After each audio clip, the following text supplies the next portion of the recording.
Cherchez d'abord le royaume de Dieu. Et comme j'ai eu à le dire ce matin, j'ai travaillé dans le monde spirituel depuis l'âge de 3 ans jusqu'à mes 15 ans. Et j'ai totalisé 12 années dans le monde spirituel de la sorcellerie. Et au cours de ces 12 années, j'ai eu le temps de comprendre comment le monde spirituel des ténèbres fonctionnait. Que ce soit le monde spirituel de la sorcellerie ou le monde spirituel des eaux. Et dans le monde spirituel des eaux, comme je l'ai dit, j'étais agent de la séduction.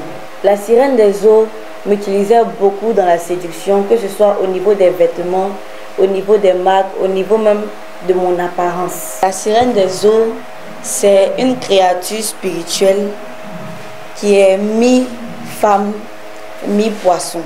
Il y a aussi pour les hommes qu'on appelle triton, mi-homme, mi-poisson.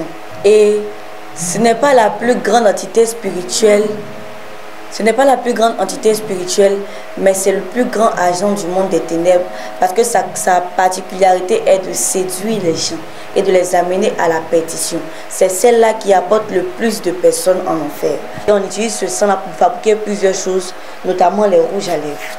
Les faux cils sont souvent les cils des sirènes des eaux qu'on coupe. Moi-même, on coupait mes cils là, vers faux cils. On mettait ça dans un paquet, vers faux cils. Et de même que les faux ongles.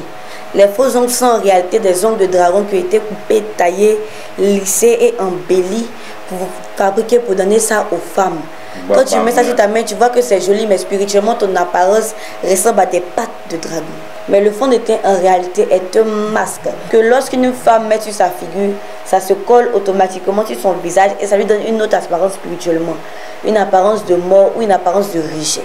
Et j'ai eu aussi à voir ce qu'on appelle les boucles d'oreilles, les chaînes, les bracelets, les chaînes de pieds et autres. Toutes ces choses-là, spirituellement, sont utilisées comme des radars pour localiser toutes ces personnes qui les portent. C'est-à-dire, toutefois que tu portes ça, même si tu es allé en France pour te cacher, si un membre de ta famille veut te localiser ou bien tu le banalises, tu pries, même si tu pries contre lui que ça l'atteint, la seule chose qu'il va faire pour te localiser, c'est taper le code qui se cache derrière ces petits objets si tu les as portés. C'est ainsi que tous ceux qui portent des parures, tous ceux qui portent des boucles d'oreilles, des bracelets, des chaînes au nez, aux pieds, au cou, même aux hanches, sont reconnus spirituellement comme des esclaves de la maison de leur famille. Raison pour laquelle ils ne pourront rien faire sans l'accord des membres de leur famille. Parce que ces choses-là les localisent et eux, ils ont accès à leur vie pour les retarder. Comment les femmes, l'esprit de serpent et l'esprit des eaux travaillent dans la vie d'une femme.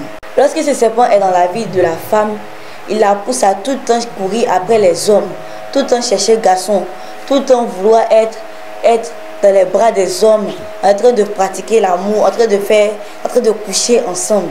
Ce serpent-là, il a pour but de recueillir les semences. C'est-à-dire, quand tu n'es pas en train de faire ce genre de choses-là, il te fatigue, tu as envie de faire l'amour, tu as envie de coucher avec les hommes. C'est en cela qu'on te traite spirituellement d'agent du monde des eaux. C'est en cela qu'on voit qu'il y a des femmes qui ont très vite commencé, par exemple, à coucher avec les hommes. Mais jusqu'à, par exemple, leurs 20 ans, leurs 23 ans, même leurs 35 ans, leurs 50 ans, elles sont atteintes d'une maladie qu'on appelle le cancer du col de l'utérus. C'est une maladie qui est très spirituelle parce qu'elle est provoquée par ce serpent qui loge dans ta partie intime. Moi-même, quand j'étais dans le monde des eaux, j'avais la capacité de me changer, de me grandir, de devenir une autre personne avec un autre visage. Et pendant que je faisais ça, j'avais aussi la capacité de me dupliquer, c'est-à-dire de me multiplier, de me diviser en plusieurs personnes. Et je partais faire la prostitution, que ce soit dans les clubs de striptease ou alors au bord de la route, ceux qui lancent les voiles. Je faisais tout ça. Physiquement, quand tu vas me voir dans la rue, tu vas pas te dire que c'est une petite fille de 13 ans qui est là. Tu vas voir une grande dame de 33 ans et bien une jeune fille de 26 ans qui est en train de coucher avec toi. C'est-à-dire, elle vient, elle te blague, allons se reposer. Et puis on s'en va, on se repose. Souvent même, je ne prenais pas l'argent. Parce que ce que j'ai pris chez toi, c'est-à-dire ta semence, c'était plus grand même que l'argent que tu peux me donner. Et lorsque je prenais les semences des hommes, j'arrivais facilement à détruire leur vie. Et ces semences-là même me servaient à créer des pommades.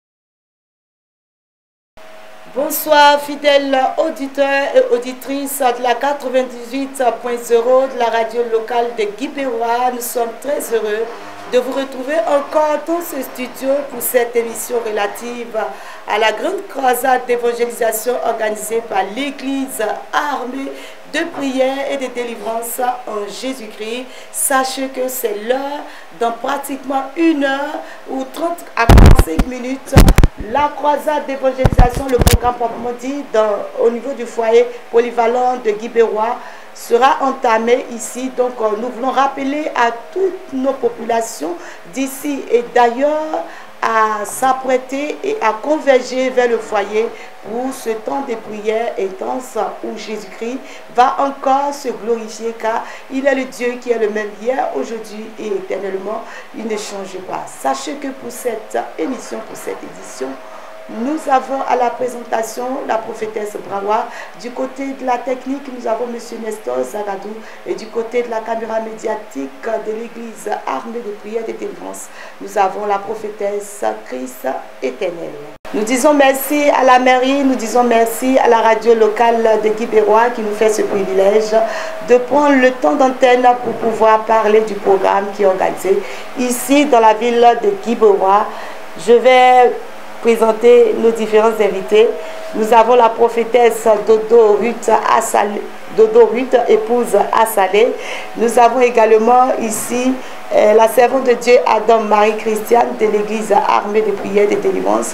Et nous avons notre traducteur fidèle, notre papa, M. Sokou Roger, pour cette émission. Voilà, sans plus tarder, je vais m'adresser à la prophétesse Dodo Ruth Assalé, qui, je rappelle ici, a été responsable des commandos, des serviteurs, des servants de Dieu depuis la ville de Saïwa. Nous avons parcouru plusieurs villes pour dire que à chaque ville, on désigne un responsable pour coordonner, pour conduire l'évangélisation. Elle va nous dire réellement ce qui s'est passé sur le terrain jusqu'à ce jour, quelle a été la motivation des serviteurs, des servants de Dieu et quelle a été la réaction de nos populations qu'on a côtoyées pour l'évangélisation. Shalom, shalom, peuple de Dieu, je suis la prophétesse Réthélie, épouse Assalé. En ce jour, vraiment, le Seigneur nous fait cette grâce, le moment de venir à Guibérois ici pour organiser un grand programme d'évangélisation. Voilà, j'étais la responsable des commandos et vraiment le Seigneur s'est manifesté puissamment ici à Guibérois. Lors de l'évangélisation, le premier jour, il y a eu vraiment la disposition au niveau des serviteurs, il y a eu aussi la disposition aussi au niveau des âmes, vraiment qui acceptaient les prospectus, vraiment qui étaient attentifs, vraiment disposés à nous écouter, vraiment à savoir pourquoi nous sommes là, à savoir quoi qui va se passer au programme, vraiment, et ils étaient vraiment disposés. Au deuxième jour aussi, pareil, les serviteurs étaient aussi disposés. La population a répondu à l'invitation? Oui, la population a répondu aux invitations, et aussi même ils nous ont dit d'aller dans les villages aussi, pour aller évangéliser aussi les parents. Voilà, ils étaient vraiment contents, heureux de pouvoir prendre les prospectus et heureux aussi de pouvoir venir ici à Guibérois, mais au programme avec nous. D'accord. Que le Seigneur nous bénisse et que sa grâce repose sur notre vie. Venez accourir, c'est l'heure, il est l'heure. Jésus-Christ à la porte et le programme, c'est tout à l'heure, dans quelques minutes. Sans plus tarder, la servante de Dieu, Marie-Adam Christiane, va nous rendre son témoignage. Elle a beaucoup à dire. Elle sera l'une des intervenantes à ce programme ici. Elle rendra son témoignage, mais pour l'heure, elle va quand même susciter longuement la motivation et témoigner des bienfaits de l'Éternel à son égard. Shalom. Shalom, shalom, peuple de Guibérois. Je suis la servante de Dieu, Adam Marie-Christiane de l'église armée de prière et de délivrance en Jésus-Christ. Et je me tiens encore ce soir avec vous pour témoigner des bienfaits du Seigneur Jésus dans ma vie. Le Seigneur Jésus qui m'a délivré et qui par sa grâce permet que je sois là pour lui donner honneur et gloire.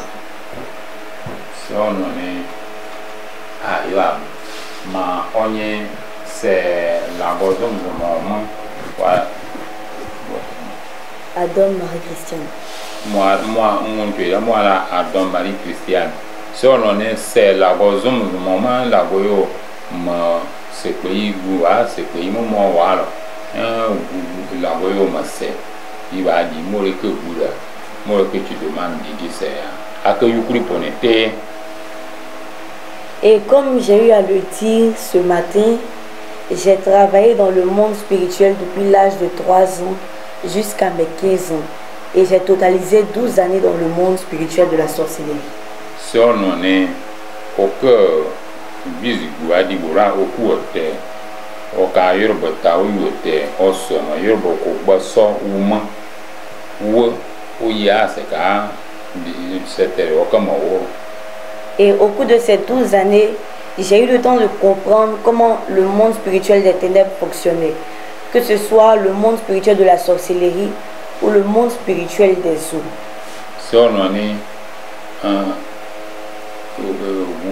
Bura qui se ouvre, nous aziri wanye non dibo mudima do un wanye ziri mimi nu ma pe wanye ni odibo. Et dans le monde spirituel des eaux, comme je l'ai dit, j'étais agent de la séduction. Za mo nyuma ziri ado oka nye pasa boy oku mo pa pa ka wa koye wa ko gani e ba dibo onu.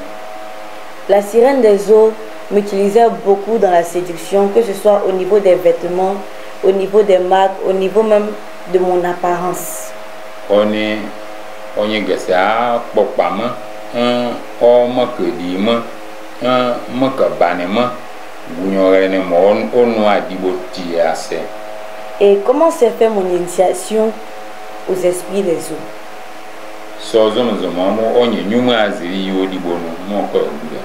J'ai été initié à la sirène des eaux à l'âge de 10 ans.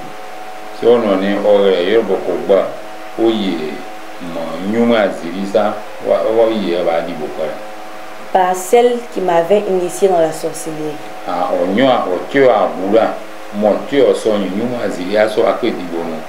À mes 10 ans, après être passé par l'acte de consécration à la Vierge Marie, on est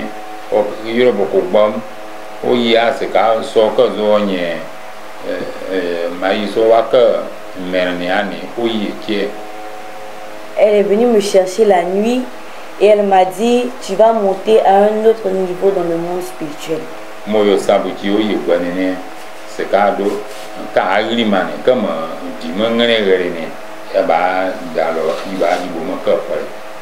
Et nous sommes allés dans le monde spirituel de la sorcellerie, dans notre confrérie. Et nous sommes passés par un canari.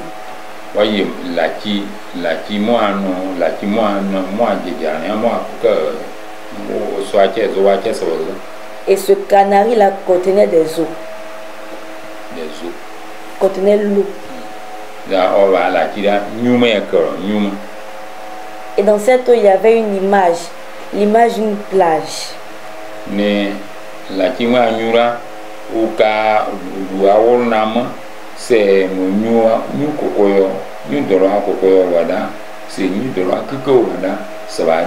Donc lorsque nous sommes entrés dans ce canari, nous sommes arrivés au bord d'une plage.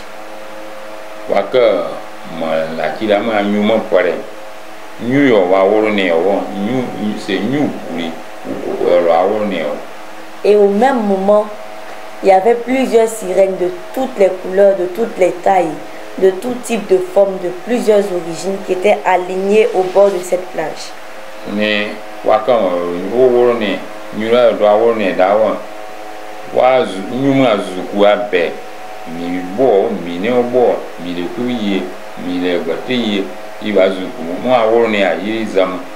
Et je suis arrivé, elles m'ont souhaité bonne arrivée.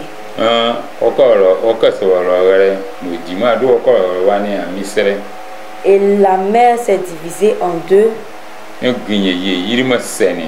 Elles se sont alignées en ordre et elles sont rentrées dans cette eau.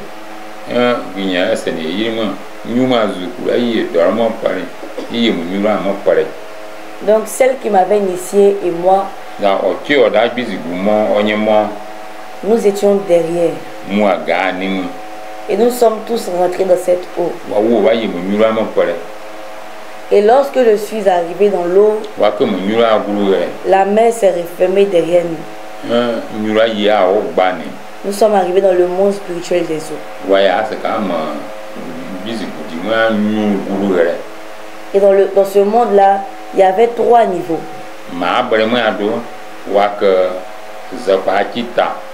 Il y avait le niveau illusoire, c'est-à-dire que tu arrives, tu vois que là-bas tout est beau, tout brille, les gens sont heureux, tout le monde est content.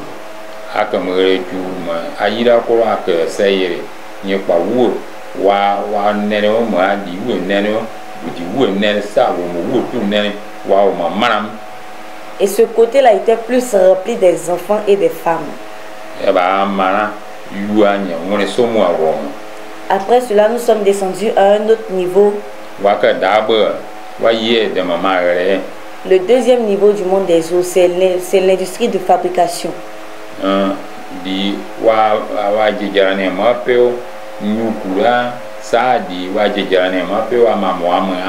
Et c'est dans ce lieu que sont fabriquées toutes les choses qui sont à la mode, que ce soit les chaussures, les mèches, les boucles d'oreilles, les colliers, le maquillage, même la musique et les films.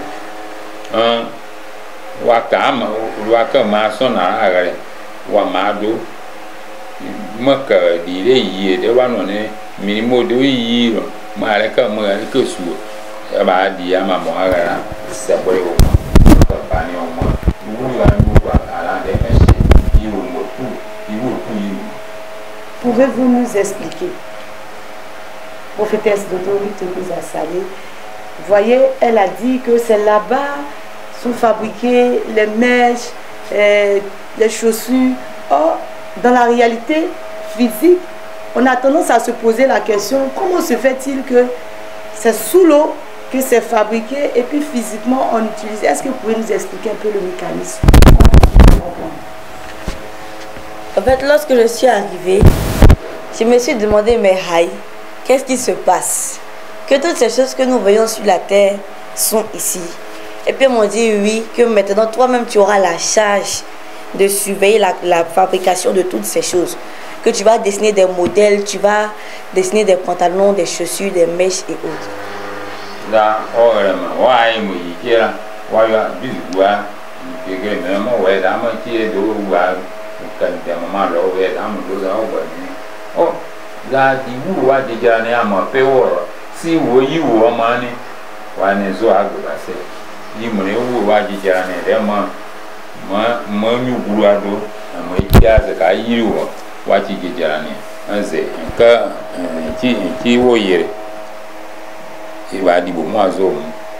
Donc on est arrivé, j'ai dit ok, il n'y a pas de souci. Et j'ai vu un lieu, c'est-à-dire c'était une grande entreprise, comme les entreprises de la zone industrielle. Une très grande entreprise. Et là-bas, on fabriquait du maquillage.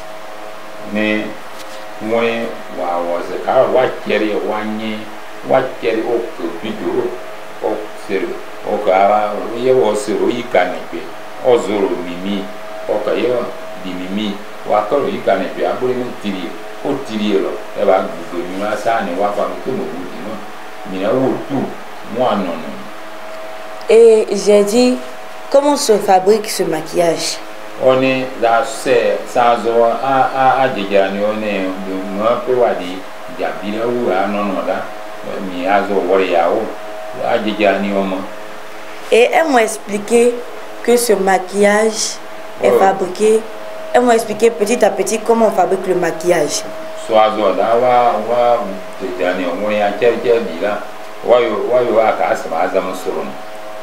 Le rouge à lèvres, par exemple, certains le disent, c'est vrai. Il est fait à partir des menstrues des femmes. Et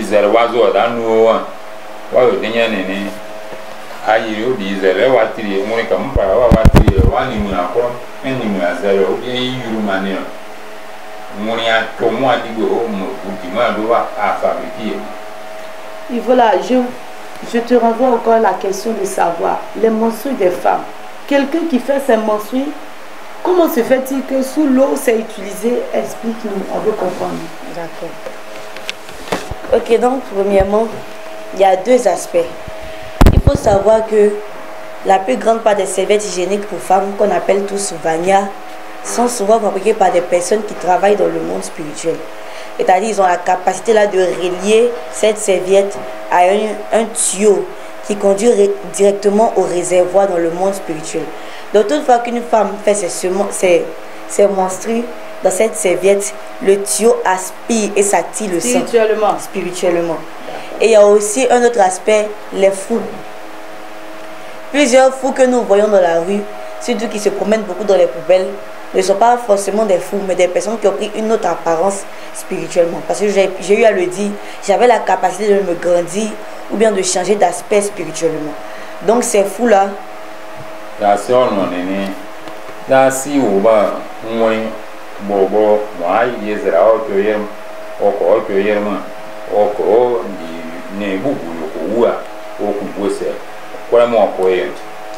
si wa adigo moya to afabiko ajeja ni odi wazo nu odi ze bien di ko wazo la mu mono ne ye nye pa yire de ma pe o wa nu dibo wa jeja ni da moni adira e bo enyi ase ma mu akwa ma moni adi bizigu mu ka de na ne bubu yo ko en ku de go se ku akwara ma po ka eduru ma ku kwara ma po tuyo wa gare wa sabadi wu gase aba na ki e mono ne da mo na ki e mono wa da ma do iwu wa dibiro wa tuyo la mu igare ni yi mo gudi mo nwure ha kyora wa dibo mu ajeja ni aka la mpati ama de wa jeja ni nu ozo dira wa jeja ni wa dibo wa zo yika kuku.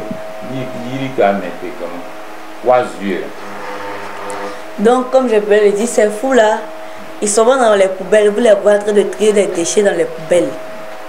Donc, voilà qu'ils sont en train de trier des déchets, ils regardent les bagnoles. Si c'est le sang d'un enfant de Dieu qui est dedans, quelqu'un qui a l'œil spirituel, il arrive à reconnaître. Et si c'est le sang d'un enfant du monde, si je peux le dire, ou bien de quelqu'un qui ne fait pas vraiment la volonté de Dieu, ils arrivent à reconnaître. Donc ils prennent ça, ils entassent, ils mettent ça dans des sacs, puisque c'est quelque chose qui est spirituel. Et la nuit, ils s'en vont dans le monde spirituel et ils déposent ces bagnoles là-bas. Et nous aussi, on récupère, on extrait le sang, on renouvelle la serviette, on remet ça dans un paquet, on renvoie ça sur la terre. Et on utilise ce sang-là pour fabriquer plusieurs choses, notamment les rouges à lèvres.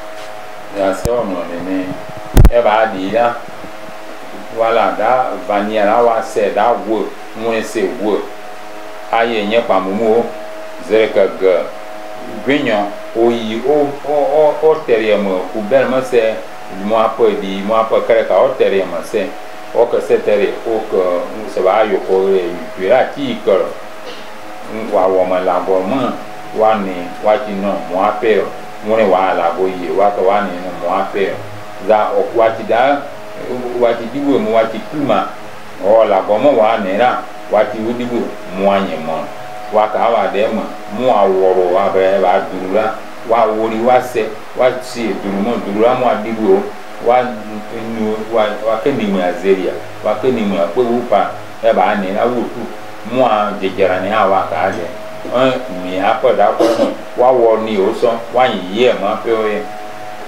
Et il y avait aussi ce qu'on appelle les fossiles. J'ai vu comment étaient fabriqués les fossiles.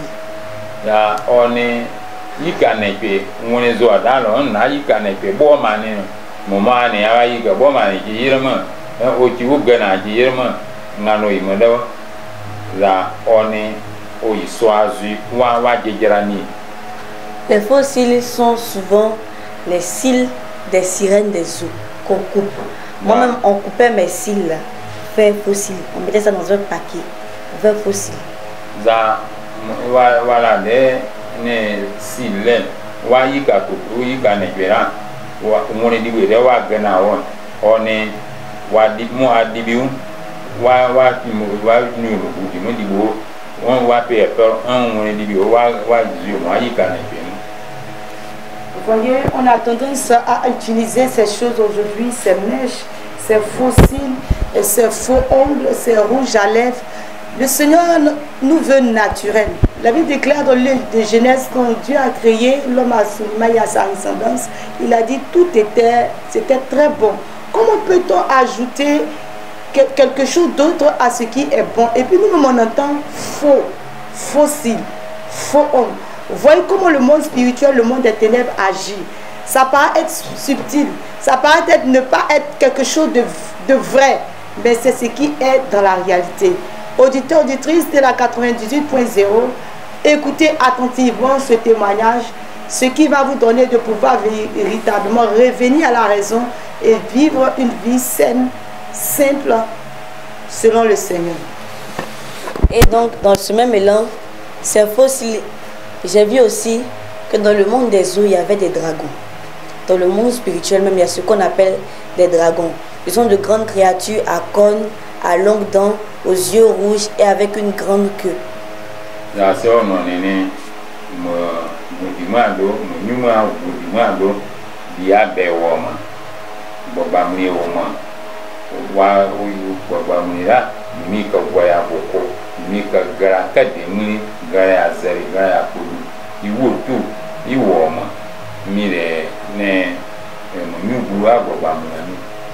Donc c'est fossile en question. Ces dragons-là, on va couper leurs poils. Couper leurs poils pour fabriquer ces fossiles aussi.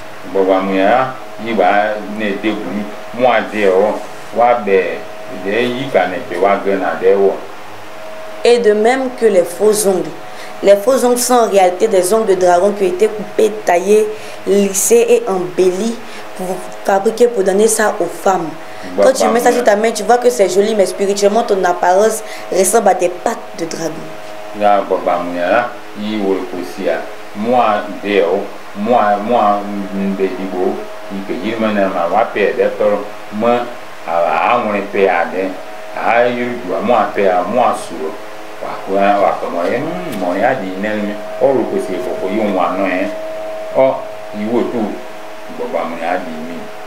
J'ai aussi vu ce qu'on appelle le fond de teint. Le fond de teint.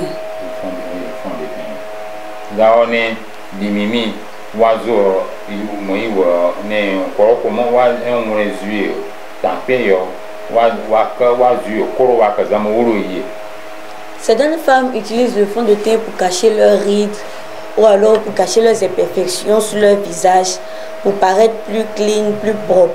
Mais le fond de teint en réalité est un masque collé à de la lave. Un masque mélangé à de la lave que lorsqu'une femme met sur sa figure, ça se colle automatiquement sur son visage et ça lui donne une autre apparence spirituellement. Une apparence de mort ou une apparence de rejet. Rejet. Mais voilà, dans fond de teint. Fond de teint là, oiseau d'accord, oiseau orange yo, wakao nene, wakao di utu ka nene, wati nono, ntinade ni, ntinade odi ku korozo, inyima na azaba. Ikwan ikuzoma kabezu kuzokugoma, izoma sabadi lagom. Et j'ai eu aussi à voir ce qu'on appelle les boucles d'oreilles, les chaînes, les bracelets, les chaînes de pieds et autres. Toutes ces choses-là, spirituellement, sont utilisées comme des radars pour localiser toutes ces personnes qui les portent. C'est-à-dire, toutefois que tu portes ça, même si tu es allé en France pour te cacher, si un membre de ta famille veut te localiser ou bien tu le banalises, tu pries, même si tu pries contre lui que ça l'atteint, la seule chose qu'il va faire pour te localiser, c'est taper le code qui se cache derrière ces petits objets si tu les as portés.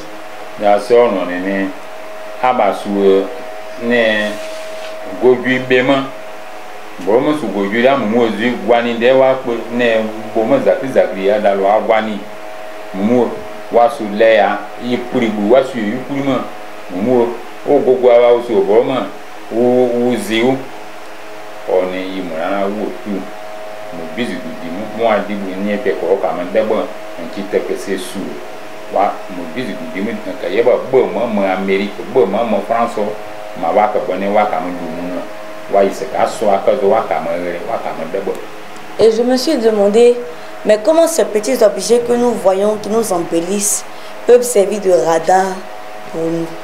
Da o wo ko o ni mi o izami iza o yi ni mi o ni ya yi mo wa jeja ne mo pe o wa ni aka yi ri mo ne ni si wa yi wo igro bizi gudu mo ye Et ils m'ont répondu que dans le monde spirituel, toute chose est faite sur la base de la parole de Dieu.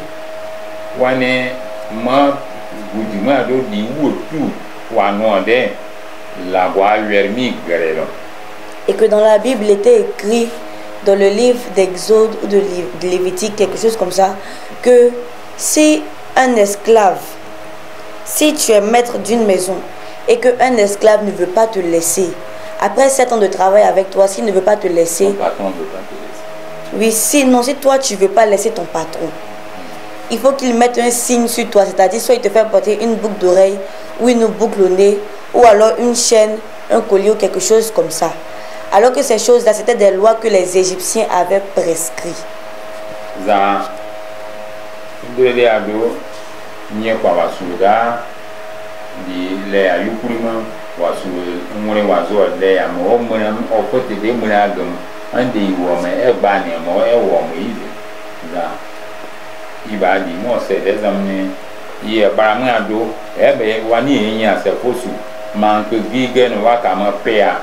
Na nye pe onko no yo gbe ma ka gbane ka ka de di wo no ma o ka ma yi aza du ozo ma na mra mo ka foti o ko me de izo oni mo ya foti o ko me de izo o mre ni o ke na yu ku foti oni na yu ku foti o mre ni o ka ma gogo bo mo zo o ka ma yi za iwo tu la go agba ba bobo de ti ma bogo ma la bogo ma do yi o so yi kerma ne gui bila un sourd o ka ten ko itati o kam bon ma encore o ka bani o kam no o ka ma yo ize en yo gbaro yo en du ko yo zo enze ko ye bore ni nye pa ko so ko wa ka boni ye nyi pe mo o yu amu de ye o bi mo. Et ils m'ont dit que c'est ainsi que tous ceux qui portent des parures, tous ceux qui portent des boucles d'oreilles, des bracelets, des chaînes au nez, aux pieds, au cou, même aux hanches, sont reconnus spirituellement comme des esclaves de la maison de leur famille. Raison pour laquelle ils ne pourront rien faire sans l'accord des membres de leur famille. Parce que ces choses-là les localisent et eux, ils ont accès à leur vie pour les retarder.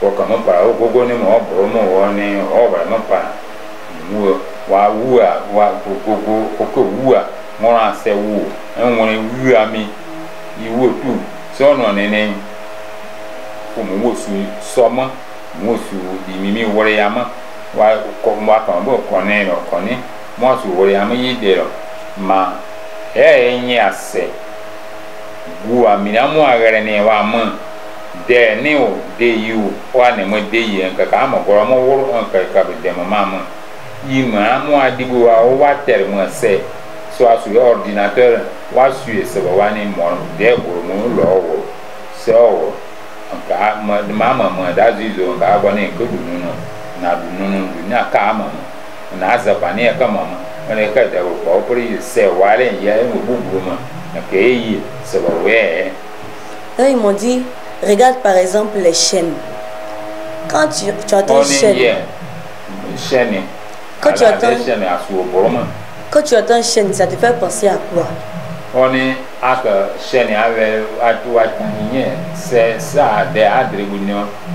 Et j'ai répondu que chaîne, c'est ce qu'on prend pour attacher les chiens ou les animaux.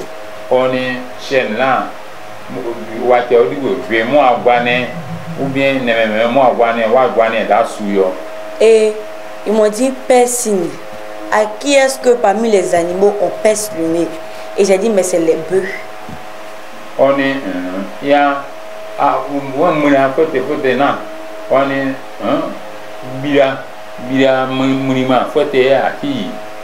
ils m'ont dit quand on enchaîne les animaux avec les chaînes là, c'est pourquoi? J'ai dit c'est pour empêcher qu'ils s'échappent. Ya sa waka yenye kwasu ya namara wati se wa di gwane si wo wane biri wate se ka di gbogere wate shen ka de ete ayukuma e ka de opri.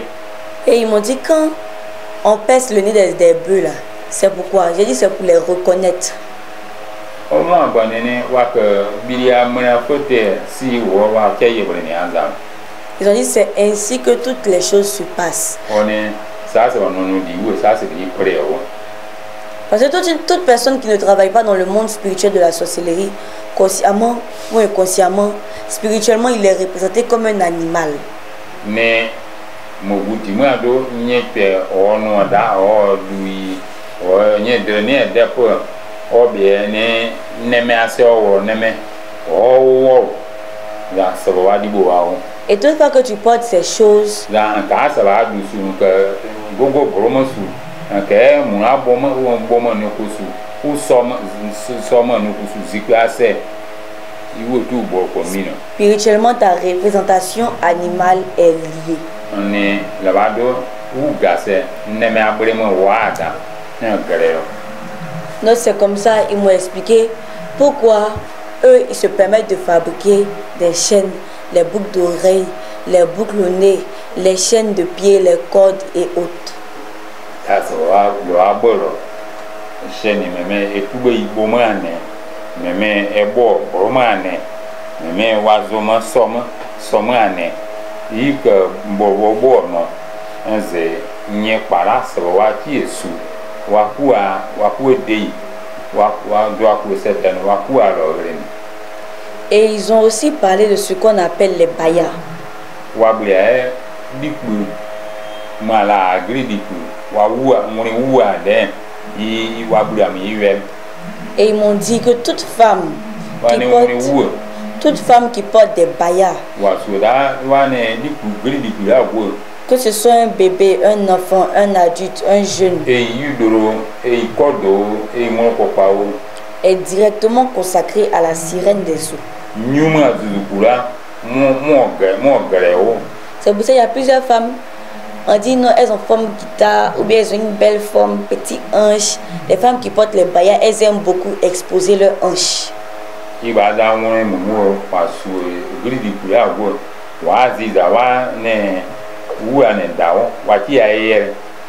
C'est parce qu'elles font la volonté de la sirène des eaux. Nous entendons l'expression sirène des eaux. C'est quoi? C'est quoi? Ça s'apparente à quoi? La sirène des eaux, c'est une créature spirituelle qui est mi-femme, mi-poisson. Il y a aussi pour les hommes qu'on appelle triton, mi-homme, mi-poisson. Mais moitié femme, moitié poisson.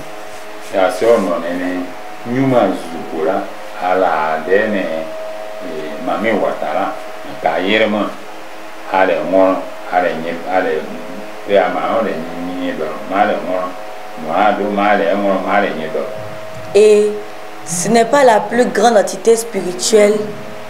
Ce n'est pas la plus grande entité spirituelle, mais c'est le plus grand agent du monde des ténèbres parce que sa particularité est de séduire les gens et de les amener à la perdition. C'est celle-là qui apporte le plus de personnes en enfer. Voilà, nyuma ne zera ala mami wata nye zuzukwa zoko auro akanye pa sabole akanye pa di zoku nwa waka nwore memi de watere nwore se nwore no kezune o so aka o di owo sete o idi wo tun la zoku mo mi ko nuo. Donc, elles m'ont dit que toutes celles qui portent les bayas sont directement rattachées aux sirènes des eaux.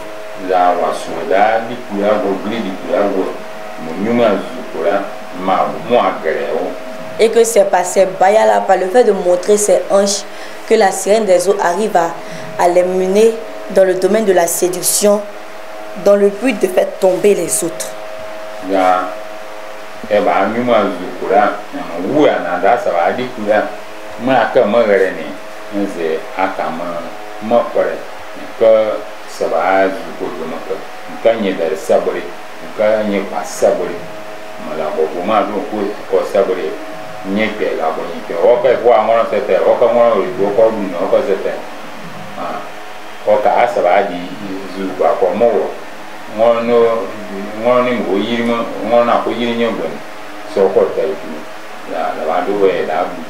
Elles m'ont aussi expliqué que les femmes qui portent des bayas, pendant qu'elles sont en train de faire l'acte sexuel avec les hommes,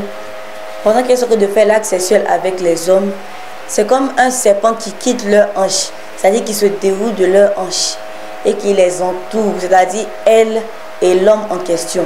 Et pendant que ce serpent les entoure, il récupère tout ce qui est comme grâce autour d'eux, il récupère leurs semences, il récupère leurs biens et il fait un partage d'esprit.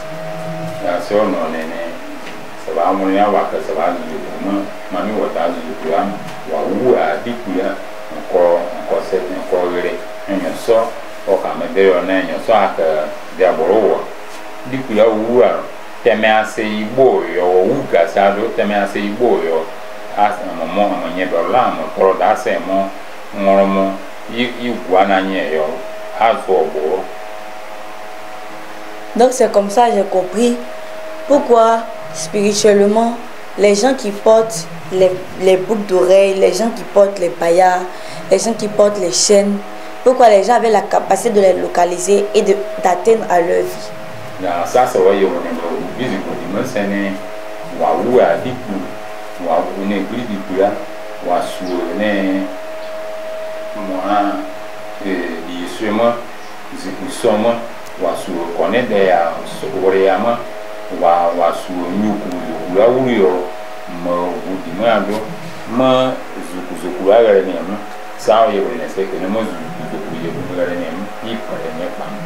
Et elles m'ont aussi expliqué comment les femmes, l'esprit de serpent et l'esprit des eaux travaillent dans la vie d'une femme.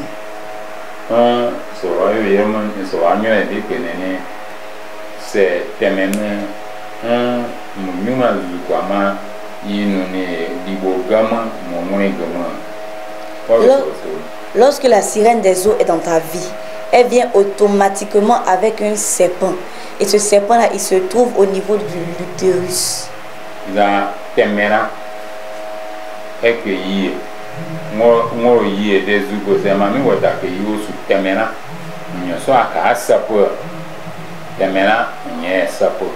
C'est pour ça que vous allez constater que plusieurs femmes, elles n'arrivent pas à rester sans le sexe.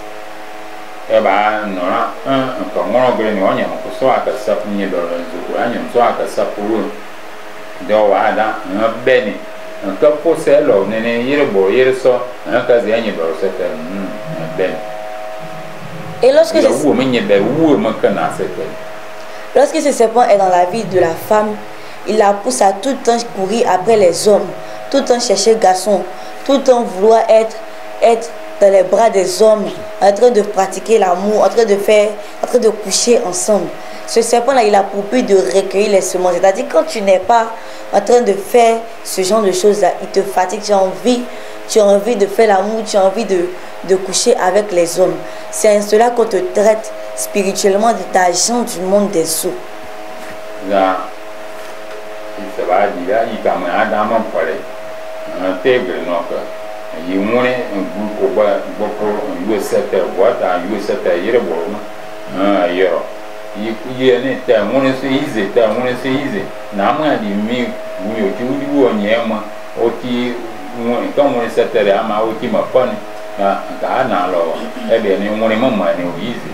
Donc j'aimerais m'adresser à toutes les femmes qui ont ce genre de problème.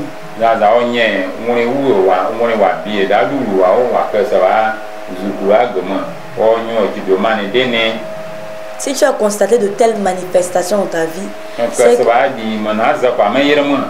c'est que spirituellement tu es agent du monde des eaux. Tu es agent de la sirène des eaux.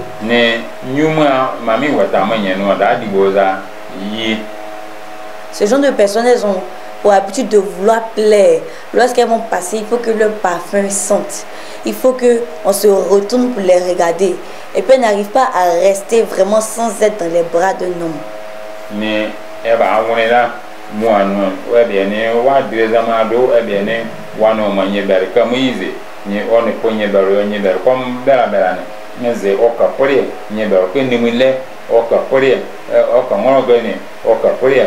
Mais on y va pas pour rien. On est que nous les, on dit oh on a quoi dans parfum ou parfum, là on dit on y va que nous les ici.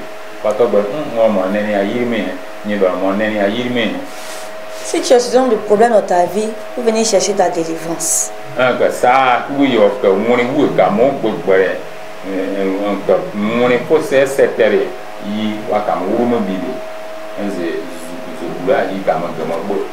Et il faut savoir que c'est pas ça que le serpent, c'est-à-dire au fur et à mesure que tu couches avec les hommes, tu couches avec les hommes, tu ne le sais pas, mais le serpent, pendant que tu es en train de faire des travaux, il dépose des semences au niveau de ta partie intime de ton utérus. C'est en cela qu'on voit qu'il y a des femmes qui ont très vite commencé, par exemple, à coucher avec les hommes. Mais jusqu'à, par exemple, leurs 20 ans, leurs 23 ans, même leurs 35 ans, leurs 50 ans, elles sont atteintes d'une maladie qu'on appelle le cancer du col de l'utérus.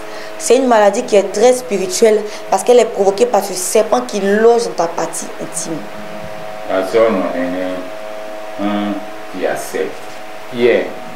Moi, vous devez quand on est moi cancer du utérus d'abord, moi cancer du utérus d'abord, ça va vous brûler hein, il laisse ça vous brûler, vous devez pas, mais ça va vous là, visible c'est quoi n'y pas vraiment, un cancer du utérus il y a pas de, bah ma bien pas vous mais ni à là, si vous, ça va n'y pas ça que ça pour que ça va vous là comme tempérament témoin.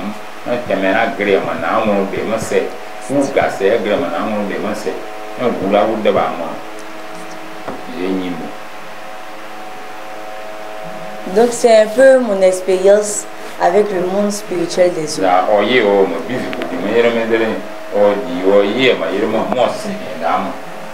Quelles sont les missions? Qu'est-ce que tu as fait en dehors de ça? C'est vrai que tu nous as expliqué les réalités relativement à tous ces accessoires qu'on utilise et comment est-ce que la sirène des eaux arrive à se manifester dans la vie de nos soeurs, de nos mamans. Et voilà, dis-nous un peu, c'est vrai que l'émission tire à sa fin, mais dis-nous un peu, parce que aujourd'hui nous voyons nos soeurs, nos jeunes soeurs, nos mamans qui n'ont pas une vie rangée, elles mènent une vie de débauche, les prostituées. Est-ce que cela est dû à cela? Oui, la plus grande part de ce genre de cas, c'est la sirène des eaux qui alimente, qui anime ce genre de personnes. Ça, c'est bon, un qui a fait mon amour, voilà, il n'y a pas de zoné, il n'y a pas de zoné, il y a un moi-même, quand j'étais dans le monde des eaux, j'avais la capacité de me changer, de me grandir, de devenir une autre personne avec un autre visage. Si on est oh wow, le visible, oh wow, le visible, on va do ozibani onyema, oui, c'est qu'à y remener un man, oui, c'est qu'à cordozo, oui, Israël et you du mouson, so que y va promo du bureau. Et pendant que je faisais ça, j'avais aussi la capacité de me dupliquer, c'est-à-dire de me multiplier, de me diviser en plusieurs personnes. Oh ouais, c'est vrai. Oui, on n'y est pas pour la bonne maison. Oui, oh, ça vaut tout. Et je partais faire la prostitution, que ce soit dans les clubs de striptease ou alors au bord de la route, ceux qui lancent les voiles. Je faisais tout ça. On est au Tiki, ma hopper. On tout soit à possède. À quel âge? Bon, dans la sorcellerie, j'ai fait ça, mais dans la sorcellerie, je ne faisais pas la prostitution. Dans la sorcellerie, je faisais femme de nuit. Mais c'est à partir de mes 10 ans, 11 ans, 12 ans, 13 ans, 14 ans, 15 ans que j'ai eu à pratiquer la prostitution. Mais quand tu vas me voir physiquement, quand tu vas me voir dans la rue, tu vas pas te dire que c'est une petite fille de 13 ans qui est là. Tu vas voir une grande dame de 33 ans, bien une jeune fille de 26 ans qui est en train de coucher avec toi. C'est-à-dire, elle vient, elle te blague, allons se reposer. Et puis, souvent, on se repose. Souvent, même, je ne prenais pas l'argent. Parce que ce que j'ai pris chez toi, c'est-à-dire ta semence, c'était plus grand même que l'argent que tu peux me donner. Et lorsque je prenais les semences des hommes, j'arrivais facilement à détruire leur vie. Et ces semences-là même me servaient à créer des pommades. si on nene mugu di ma do nya be so aka sapo nyeberwa nyamora mu odibo o ko mu ogu di ma do mi o po mi mo lo yo wa nyeberwa wa ye da wa nya so apo ese wa o mu yo yoro no se mo suoro o une fois nya so aka da ma pare ni na pere nyimo. Et c'est comme ça, j'ai eu à faire plusieurs choses. Même ça c'est bon, oui, il y a béquet. Au cas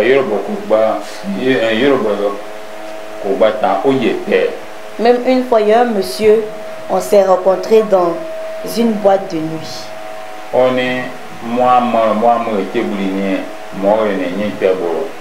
et le monsieur, c'était quelqu'un qui travaillait beaucoup, qui voyageait, qui faisait les missions. Il partait de pays en pays, de ville en ville. On est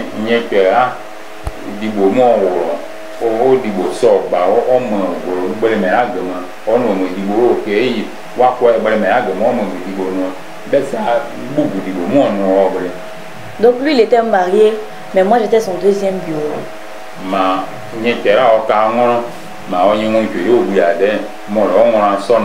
Donc il faut savoir que j'avais la possibilité de laisser mon corps à la maison avec des esprits à l'intérieur pour me représenter. Et c'est mon âme qui allait dans le monde des eaux, qui se transformait et qui devenait une personne en chair.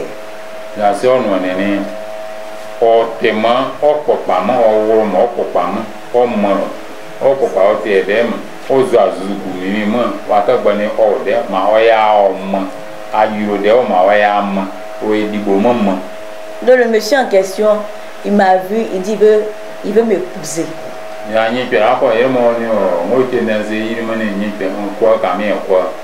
Donc moi aussi je n'ai pas refusé. Au bout de 3 mois, il y avait sa femme, on était dans le même Côte d'Ivoire là, mais elle était dans une autre ville, moi j'étais dans une autre ville.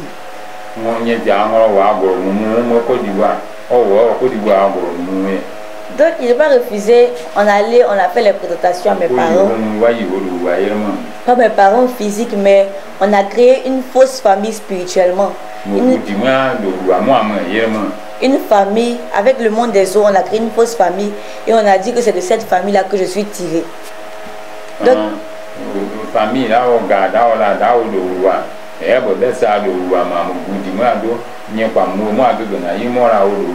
donc on est allé, il a payé la dot, on a fait cérémonie de mariage, tout ça, on a tout fait.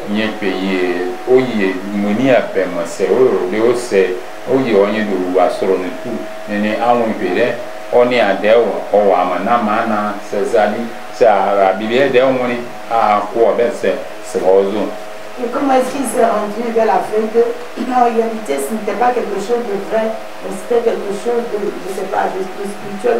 Comment s'est passé la fin? Bon, en tout cas, on était à la maison ensemble. Et le monsieur, souvent il était avec moi, souvent il était avec sa famille.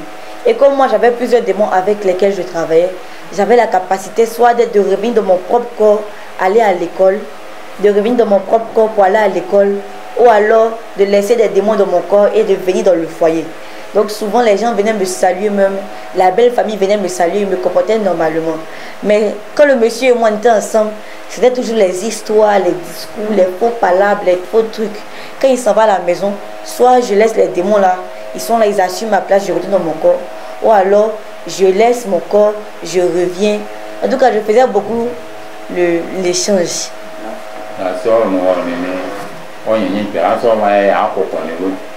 Ma soka zoa okolo ndenye ke yewono buzira wo mu okolo ni o wa sukuma naza o yi sukuma bo o yi onyete ou bien o yi mo kum oni wo mo kum o popara mo o te mo zuku ima aba nyongre dalo aka o popara yi aka zuku ya ni o ada yu anya so agre de su mo mo de ni an du yi so ba wo o za ba wa ya o ba sukuma o ba o sukuma zake oboye me oyi mo duri yo guse onye mezigban wa ya bo onye agbaba mo ma zuku mi. Et en réalité c'était le monde spirituel qui m'avait envoyé en mission contre le monsieur pour étouffer sa grâce. Donc tous les jours, on faisait les petits palabres. Et puis moi, il disait toujours, je vais partir chez mes parents, je vais partir chez mes parents. Et un jour, il allait en mission, il est revenu. Le temps il va revenir là, je n'étais plus à la maison. Mes enfants, moi, on avait fait 5 ans ensemble. Mes enfants, moi, on avait 2 enfants. Dans le monde physique, oui. On avait fait 5 ans ensemble, 2 enfants. Nous tous, on s'est ramassés, on est partis. On est rentré en bourse, on a disparu. Il nous a cherché, il a appelé même mes parents. Mes parents là même, ils n'ont même pas trouvé un. C'est-à-dire que tout le monde illusoire qu'on avait créé, le faux mariage, on a tout disparu. En ce temps-là, j'avais fini de ramasser toutes ces grâces. Le monsieur même, il a perdu son travail. Il a appris que sa femme a appris qu'il avait un 2e foyer. Elle est partie, elle aussi elle a pris ses enfants, elle est partie. Il est resté comme ça jusqu'à il est devenu.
Donc j'aimerais dire, à tout le monde, que ce soit des hommes comme des femmes, de faire très attention à ces personnes que vous rencontrez dans les boîtes de nuit, les prostituées, parce qu'à 99%, ils sont tous agents du monde de la sorcellerie, ils sont agents du monde des eaux.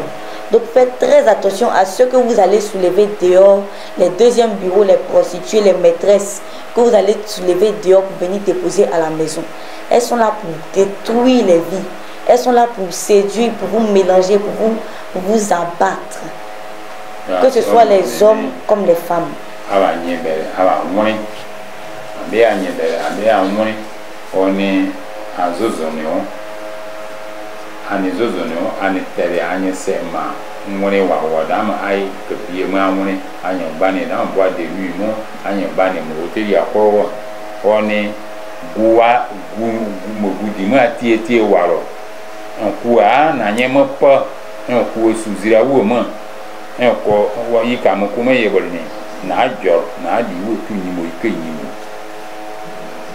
Faisons très attention, comme l'a dit la servante de Dieu à Don Marie-Christiane, vous qui n'arrivez pas à vivre une vie de stabilité, et d'ailleurs devant le Seigneur, vous commettez la vie de sanctification.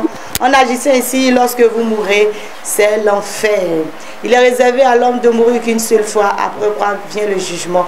Remettons-nous en cause, revoyons notre manière de faire, que tu sois maman, que tu sois papa, que tu sois homme, que tu sois femme, que tu sois jeune. Revois ta manière de vivre, car cela pourrait te conduire à l'enfer. Et nous sommes là pour interpeller les vies, nous sommes là pour interpeller les consciences et les mentalités. Revoyons, le monde spirituel existe bel et bien, et la vie que nous menons, la vie, nous n'allons pas vivre une vie d'éternité, nous allons mourir un jour et nous allons être soumis à un jugement. Moi,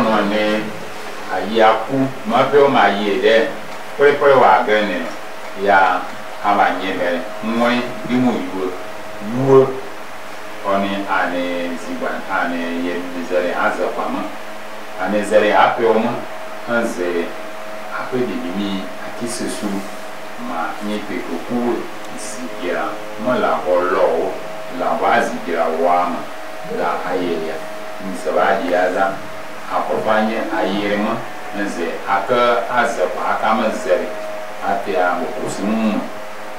Et voilà, nous voyons que la finalité toujours pour ces personnes qui vivent ce type de vie, ce style de vie finissent toujours mal et c'est la mort. Le salaire du péché c'est la mort, mais le don gratuit de Dieu c'est la vie éternelle.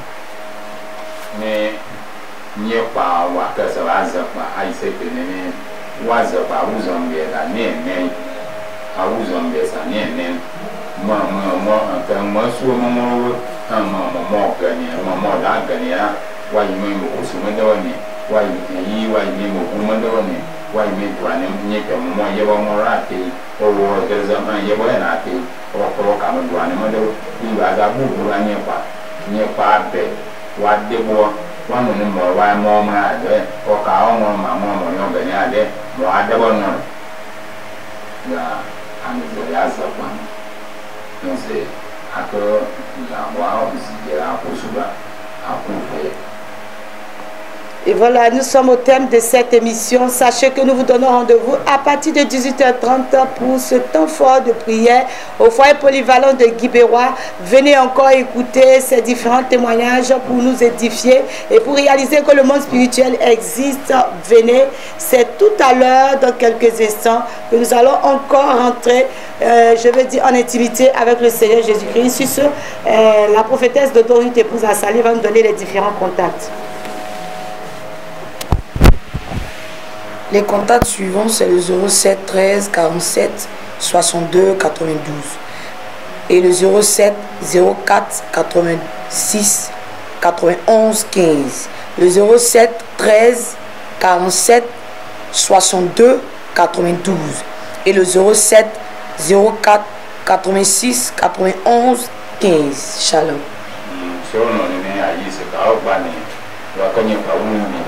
Wakanye pa bi maseza ane yi no ba yoro de ngene takano 07 19 47 62 07 13 47 62 02 son ado 07 04 86 91 15. D'accord. Non, bah, il y en a que là. Accueilli, voyez, qui doit être, voyez, c'est qui a tout fait avec le magre, on se voit quand il vous me bide. Je rappelle le dimanche 07 13 47 62 92.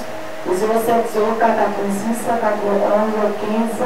Nous vous donnons rendez-vous, c'est à partir de 18h jusqu'à 22h30 et demain également 22h30 et le vendredi, ça va s'achever par une grande veillée de prière. Venez expérimenter la toute puissance de Dieu. Que le Seigneur nous bénisse. Shalom. À demain. Cherchez d'abord le royaume de Dieu et sa justice.